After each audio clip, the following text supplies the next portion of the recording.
Magkano ang ginastos simula sa English exam hanggang sa medical.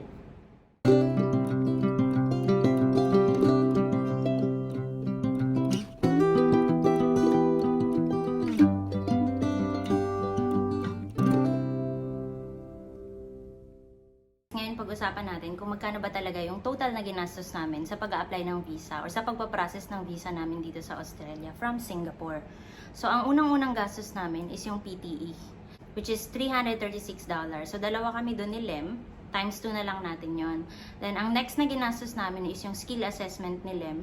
Siya lang ang nagpa-assess. So dun sa skill assessment ni Lem, which is a TRA, merong dalawang klase.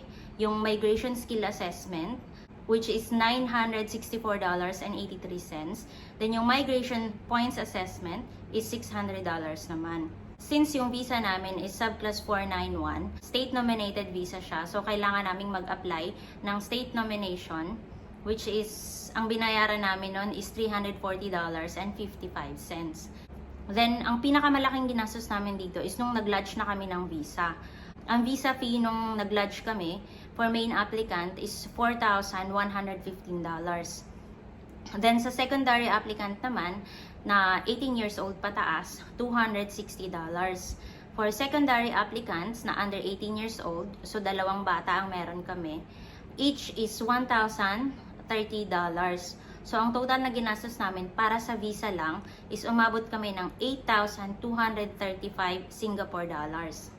Then, once na-lodge na namin ng visa, ang next na ginastos namin is yung biometrics. Sa Singapore, ang binayad namin, nasa $51 per person. So, apat kami, umabot ng $204.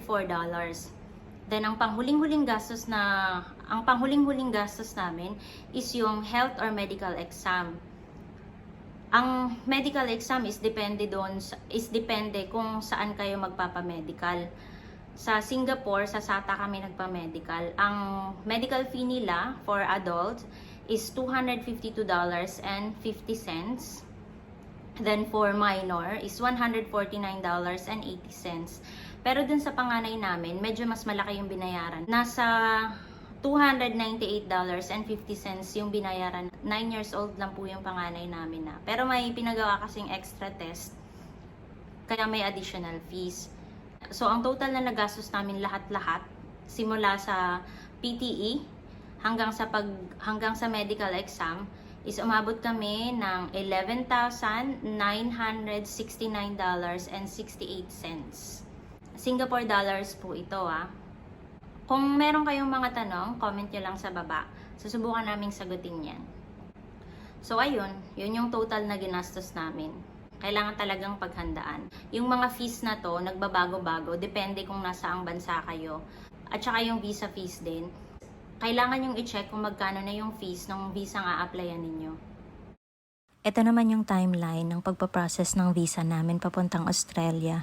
So simula 2019, nag-umpisa na kami. Pero dahil nga sa COVID, na-delay siya ng halos 2 taon.